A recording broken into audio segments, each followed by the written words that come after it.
Dans l'ombre d'un gala parisien, un simple concierge allait faire trembler l'empire d'une milliardaire. Sous les néons scintillants de la tour Montmorency, où le marbre noir reflétait un ciel parisien chargé de pluie, Pierre Dubois, silhouette discrète aux épaules voûtées, glissait sa serpillière sur le sol avec une précision hypnotique, effaçant les traces de pas qui valaient plus que son salaire de 6 mois. Un rituel méditatif masquant des pensées aussi sombres que l'orage qui secouait les baies vitrées ce vendredi de novembre 2025, un soir que Paris n'oublierait jamais. Au dernier étage, dans un bureau illuminé comme un phare d'ambition insatiable, Isabelle Montmorency, PDG milliardaire au tailleur Chanel noir à 20 000 €, incarnation d'une perfection sculptée par des coachs, des chirurgiens et une discipline de fer, venait de voir son monde vaciller. Laurent Beaumont, son cavalier pour le gala de la Croix-Rouge, l'événement où l'élite parisienne tissait et brisait des alliances entre champagne et sourire hypocrite, l'avait abandonné, sa femme ayant découvert leur liaison, menaçant de tout détruire. Se présenter seul au gala, c'était offrir sa gorge aux requins de ses rivaux, qui flairaient la faiblesse dans l'instant. Un sort qu'Isabelle, avec ses cheveux platine tirés en un chignon d'acier et ses yeux gris comme une lame, refusait d'accepter. Pierre, lui, continuait de nettoyer, chaque mouvement une danse calculée, son corps tendu comme une corde prête à rompre. Car il savait, avec l'instinct d'un animal avant un séisme, que ce soir marquerait l'aboutissement de 3 ans d'attente. 3 ans à jouer l'invisible, à mémoriser les mots de passe murmurés, les documents abandonnés, les conversations qu'Isabelle tenait en anglais, allemand ou russe, croyant que le concierge analphabète ne comprenait rien. Ignorant que cet homme, qu'elle voyait comme un pion, parlait 5 langues, avait commandé des opérations clandestines comme colonel du renseignement militaire et préparait depuis 3 ans une vengeance froide pour la mort de sa femme. Un drame dont Isabelle était, sans le savoir, la cause indirecte. Quand la porte du bureau s'ouvrit dans un fracas de verre tremblant, Isabelle surgit, furieuse, son verre de whisky japonais à la main, son regard glissant sur Pierre comme s'il n'était qu'un meuble, un outil à manipuler. Et dans un éclair d'arrogance cruelle, elle conçut un plan. Emmener ce concierge au gala. Une humiliation publique pour ses rivaux, forcé de traiter un subalterne comme un égal. Une démonstration de son pouvoir absolu. Elle s'approcha, son parfum Chanel numéro 5 mêlé d'une ambition métallique, et lui lança une offre empoisonnée. 3 000 € pour 3 heures, porter un smoking, sourire, se taire, disparaître à minuit. Une somme irrésistible pour un homme gagnant 1 400 € par mois. Pierre leva les yeux, et pendant une fraction de seconde, Isabelle perçut un éclat dans son regard, celui d'un prédateur dont la proie venait d'entrer dans la cage. Un frisson qu'elle chassa, attribué au stress et au whisky, tandis qu'il murmurait un « Oui, madame », humble, presque caricatural. 1 heure plus tard, dans la suite présidentielle de l'hôtel Le Meurice, les stylistes d'Isabelle transformèrent Pierre, révélant non pas un concierge déguisé, mais un homme taillé pour les smokings Dior, chaque pli du costume épousant son corps comme s'il avait toujours appartenu au cercle du pouvoir. Ses cheveux grisonnants coupés avec une rigueur militaire, sa barbe taillée révélant une mâchoire aristocratique et, détail qui fissura l'assurance d'Isabelle, une montre Breguet en or blanc, un bijou d'horlogerie à 100 000 € qu'aucun concierge n'aurait pu posséder. Dans la limousine filant à travers les Champs-Élysées scintillants, où la tour Eiffel brillait comme un géant de cristal, Pierre, assis avec une posture de soldat, répondait aux questions d'Isabelle par des monosyllabes, protégeant son passé, mais un mouvement infime, presque imperceptible, près de l'ambassade russe, trahit l'instinct d'un animal avant un séisme. Un geste qui glaça Isabelle sans qu'elle ne comprenne pourquoi. Au Palais Garnier, transformé en un écrin de cristal et d'or, où des lustres baccarat et des orchidées rares encadraient un quatuor jouant Debussy, leur arrivée sur le tapis rouge, sous les flashs des photographes, fut un triomphe éphémère pour Isabelle, qui savoura les regards déstabilisés de l'élite, croyant avoir marqué un point en exhibant cet inconnu magnétique. Mais le vent tourna en 40 secondes, quand l'ambassadeur russe, Dimitri Volkov, un vétéran de la politique aux nerfs d'acier, traversa la foule, s'arrêta devant Pierre, et les yeux carquillés, l'appela « Colonel Durand », dans un russe précipité, auquel Pierre répondit avec une fluidité parfaite, déclenchant un effet domino.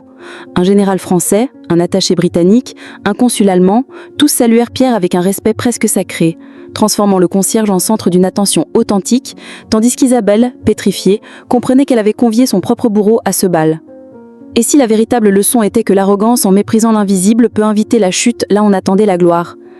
L'histoire ne s'arrête pas là, et la vengeance de Pierre, tissée dans l'ombre, promet de révéler des vérités encore plus dévastatrices. Alors qu'Isabelle Montmorency, prisonnière de ses loups-boutins, valsait sous les fresques de Chagall, guidée par Pierre Dubois, avec une élégance née d'années passées dans les salles de bal des ambassades, chaque pas précis, chaque mouvement fluide, elle sentit le sol se dérober sous elle. car Pierre, tout en souriant pour les caméras, murmura une histoire qui la fit chanceler. 3 ans plus tôt, lui, colonel Pierre Durand du renseignement militaire, avait perdu sa femme, Marie, enceinte de 6 mois, dans un accident orchestré. Un camion volé, jamais retrouvé. Une enquête étouffée par des mains puissantes, celle d'Isabelle, qui avait ordonné l'élimination d'une journaliste trop curieuse, dont l'enquête menaçait de révéler que Montmorency Pharmaceutique vendait des vaccins dilués et des antibiotiques falsifiés en Afrique, causant la mort de 2000 enfants au Mali. Isabelle, figée comme une statue de marbre, continuait à danser, mais son esprit reconstituait le puzzle. La journaliste morte, le concierge embauché 6 mois plus tard, un lien qu'elle n'avait jamais vu venir. 6 mois après le gala, dans le penthouse d'Isabelle, dominant Paris comme une tour d'ivoire, la vérité éclata comme une grenade. Pierre, assis à un piano Pleyel à 100 000 €, jouait Satie, avec une maîtrise qui trahissait ses 3 ans de mensonges.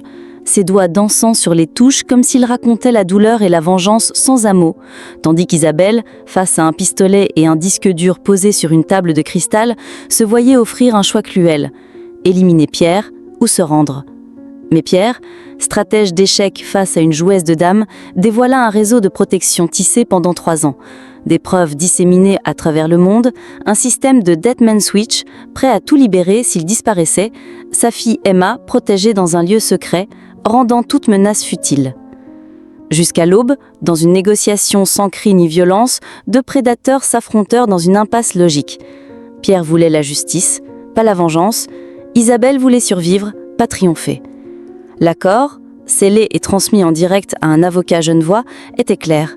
Isabelle collaborerait avec la justice, confesserait ses crimes, accepterait sa peine, et en échange, l'empire Montmorency serait transformé, ses 30 000 employés préservés, des hôpitaux au Mali réellement construits. Le lundi suivant, Paris s'éveilla sous le choc. À 6 heures du matin, Isabelle, escortée de 3 avocats et 20 valises de documents, se rendait au parquet, déclenchant un séisme judiciaire nommé « médicaments propres » qui en 24 heures produisit 30 mandats d'arrêt, des managers menottés sous les flashs, des villas saisies, des comptes suisses gelés, un nettoyage inédit depuis des décennies. Pourtant, dans la tour Montmorency, Pierre, toujours en blouse de concierge, continuait son rituel. Toilette du 5e étage le matin, couloir du 10e l'après-midi, hall le soir. Un ancrage dans la réalité face à un empire qui s'effondrait et renaissait. Les nouveaux dirigeants, paniqués, le convoquaient quotidiennement. Il entrait, blouse tachée d'eau de Javel, s'asseyait parmi les costumes Dior et Saint-Laurent et dispensait des conseils valant des millions, connaissant chaque secret, chaque faille de l'entreprise. Quand Jacques Moreau, le bras droit d'Isabelle, qui avait organisé l'accident de Marie, fut arrêté à l'aéroport avec des documents incriminant 50 complices, Pierre, impassible, termina de nettoyer le 15e étage, puis s'effondra dans les toilettes, pleurant une libération qu'il n'avait pas connue depuis l'enterrement de Marie.